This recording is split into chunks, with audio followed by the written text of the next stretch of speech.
and without any extremism. Quaid Azam کی personality میں extremism کبھی بھی آپ کو ہسٹری میں کسی بھی بک میں قائد اعظم کے جو الفاظ ہیں اس میں ایکسٹریمزم آپ کو نظر نہیں آئے گا. اور اس کی وجہ کیا تھی؟ Quaid Azam was a cool minded person. وہ ہر بات کو بات چیت کے ذریعے، ایک ڈیلیگیشن کے ذریعے، نیگوسیشن کے ذریعے ریزالو کرنے کی کوشش کرتے تھے. وہ کبھی بھی ایکسٹریمزم کی طرف نہیں گئے. یعنی قائد اعظم رحمۃ اللہ علیہ، ایک اچھے لیڈر کی یہ خوبی ہوتی ہے، یہ کوالٹی ہوتی ہے کہ وہ بہت اچھے طریقے سے، آپ جناب گاندھی ٹاک میں دیکھ لیں، what was the reply of Quaid Azam رحمۃ اللہ علیہ. کیا ریپلائی آیا؟ کیا انہوں نے لڑائی کی؟ کیا انہوں نے گاندھی کو کہا کہ آپ میرے گھر سے نکل جائیں؟ نو، ڈسکشن.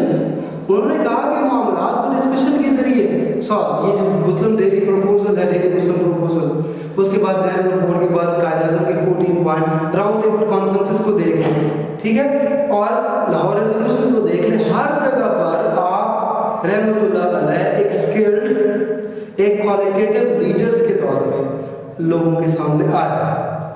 یعنی ایکسٹریمزم آپ کی پرسنالٹی میں کبھی بھی دیکھنے میں نہیں آیا پوری زندگی میں. تو بیٹا نیگوسیشن اسکلز ان کے اندر موجود تھی، ٹھیک ہے.